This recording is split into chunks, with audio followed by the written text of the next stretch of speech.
Hello दोस्तों, मैं हूं मोहम्मद रज़ी। जैसा कि आप जानते हैं कि संडे को केरल के एर्नाकुलम में सीरियल बम धमाके हुए हैं। ये बम धमाके ईसाई समुदाय की एक प्रार्थना सभा में किए गए, जिसमें 3 लोगों की मौत अब तक हो चुकी है, जबकि 40 से ज़्यादा लोग घायल हैं। ये घटना वाकई निंदनीय है। इसकी जितना निंदा की जाए कम है, लेकिन इसके बाद भाजपा ने जिस तरह से अपने गंदे खेल की शुरुआत की है, इसे भी समझना ज़रूरी है। और हैरत की बात यह है कि भाजपा के इस गंदे खेल में बड़े बड़े खिलाड़ी भी शामिल हो गए हैं। घटना के 24 घंटे के अंदर ही भारत के पूर्व महान क्रिकेटर सचिन तेंदुलकर ने बम धमाके की निंदा करते हुए इसमें मारे गए लोगों के प्रति संवेदना व्यक्त की है एक ट्वीट के जरिए। सचिन तेंदुलकर लिखते हैं, मैं केरला बम धमाके की घटना से बहुत दुखी हूँ।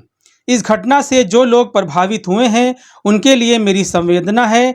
मेरी प्रार्थना है कि जो लोग घायल हैं वो जल्द ही ठीक हो जाएं। बैडमिंटन खिलाड़ी पीवी सिंधु ने भी इसी तरह की संवेदना प्रकट की है। उन्होंने भी केरल बम धमाके की घटना पर दुख प्रकट किया है। अब आप सोच रहे होंगे कि इसमें गलत क्या है। वाकई इसमें ज़ाहिरी तौर पर कुछ भी गलत नहीं है। सचिन तेंदुलकर हो या पीवी सिंधु या कोई और, उन्हें इस तरह की घटना पर दुख प्रकट करना चाहिए। लेकिन सवाल ये पैदा होता है कि इसी तरह की घटना मणिपुर में पिछले 6 महीने से हो रही है। आप जानते हैं कि मणिपुर पिछले 6 महीने से दंगे की आग में जल रहा है। अब तक वहां करीब 200 लोग मारे जा चुके हैं।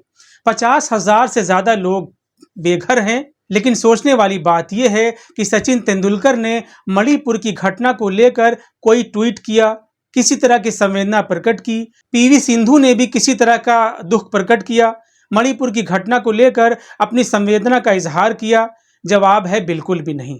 अब सवाल ये होता है कि ऐसा क्यों कर रहे हैं सचिन तेंदुलकर या पीवी सिंधु?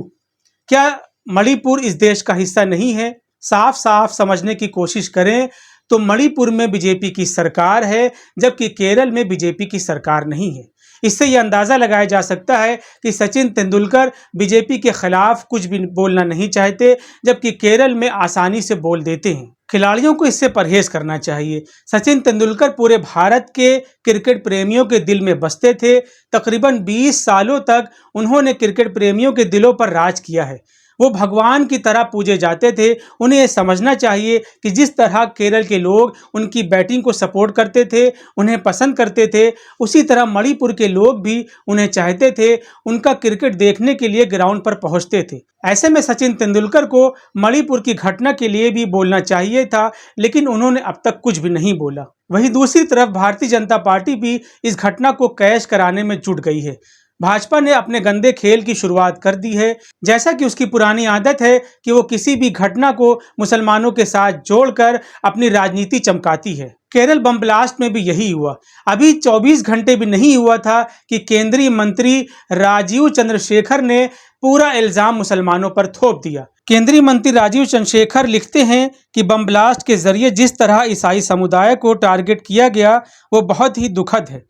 इसके लिए केरल सरकार जिम्मेदार है, क्योंकि एक दिन पहले ही राज्य में आतंकी संगठन हमास के समर्थन में रैली निकालने की इजाज़त दी गई थी। 24 घंटे के अंदर ही परिणाम सामने आ गया। तो आपने देखा कि घटना के 24 घंटे के अंदर ही बीजेपी ने पूरा ब्लेम मुसलमानों पर लगा दिया। उन्होंने केरल में हुए प्रदर्शन को भी हमास के साथ जोड़ दिया, जबकि केरल में जो प्रदर्शन हुआ था वो फ़लस्तीन में मारे जा रहे बेगुनाह लोगों के समर्थन में हुआ था, हमास के समर्थन में नहीं हुआ था। और ना ही कोई मुसलमान हमास के समर्थन में प्रदर्शन कर रहा है। राजीव चंद्रशेखर का आरोप इसलिए भी बेबुनियाद है क्योंकि जिस व्यक्ति ने घटना को अंजाम दिया उसने खुद ही सरेंडर कर दिया। पुलिस के मुताबिक डोमिनिक मार्टिन नाम के एक व्यक्ति ने घटना की जिम्मेदारी ली है और उसने कोडेकरा पुलिस स्टेशन में सरेंडर किया है। आप इसको लेकर पुलिस का बयान भी सुन लीजिए। Hello. Sir, has anybody surrendered actually? Yeah, that's what I told you earlier also. Yeah. A particular one person has surrendered in Kodagara police station in Thrissur rural in the morning, claiming that he has done it. His name is Dominic Martin, and he claims that he belonged to the same group of Sabha.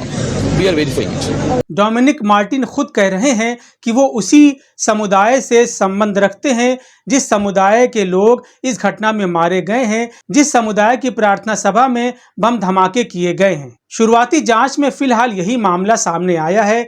आगे इसमें क्या क्या twist होता है, किस किस तरह का एंगल जुड़ता है, ये देखने वाली बात है।